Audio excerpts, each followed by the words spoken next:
বন্যায় তো আসলে চাইলেই চিকিৎসকের শরণাপন্ন হওয়া যায় না, কিংবা অনেকে চিকিৎসকের শরণাপন্ন হচ্ছেন না।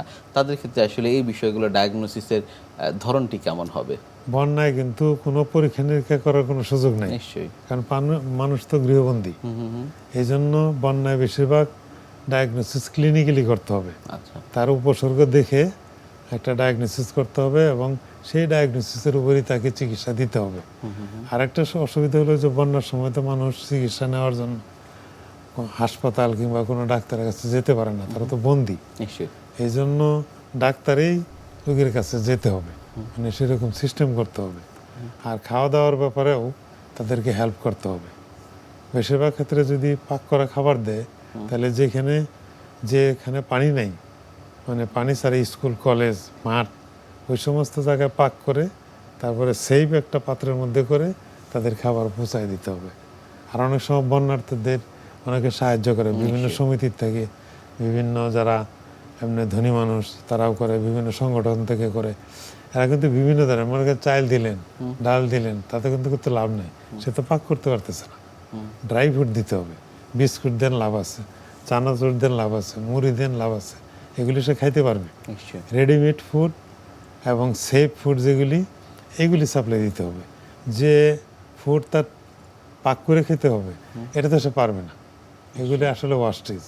সেই ক্ষেত্রে মানুষ দেখা যায় যে ওই না খায়া কষ্ট করে তারা অপেক্ষা করতেছে কখন পানি কমবে, সেই অপেক্ষা করতে থাকে। পানি কমলে কিন্তু এই সমস্ত অসুখ আরও বেশি করে হয়, কারণ আগে তো গড়বন্দি ছিল সেফ, এরপরে যখন চলাচল শুরু করে তখন অসুখের সংখ্যা আরও বেড়ে যায়।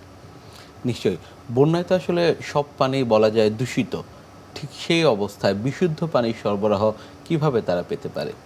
বিশুদ্ধ পানি একটা হলো যে বাহির থেকে সাপ্লাই দিতে হবে।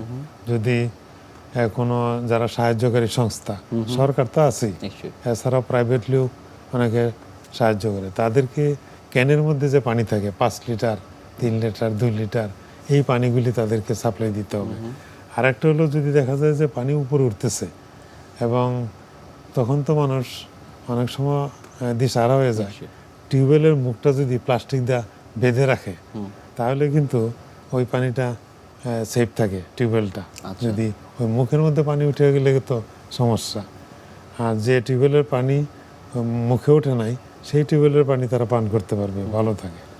আরেকটা হলো যদি গরম করার কোনো সুবিধা থাকে, কিন্তু যদি যে লেভেলে পাক করে ওই লেভেলে যদি পানি উঠে যায় তাহলে তো আর পারে না। পানি ফুটায় খাওয়া সবচেয়ে ভালো যদি সুযোগ থাকে। আর যদি সুযোগ না থাকে তাহলে অনেক সময় যে ট্যাবলেট, পিউরিফাইং ট্যাবলেট ইউজ করে পানি পরিষ্কার করতে পারে। আবার আরেকটা আছে, কয়েক লেয়ার কাপড় দিয়ে যদি পানিটা সেকে নেয় তাহলে ওই পানিটা অনেক সময় বিশুদ্ধ পানির কাছাকাছি থাকে। বন্যার পানিটাই ছেঁকে নিবে? সেকে নেবে। আচ্ছা। ওই এতে করে তারা কিছুটা পানির সুযোগ পাবে।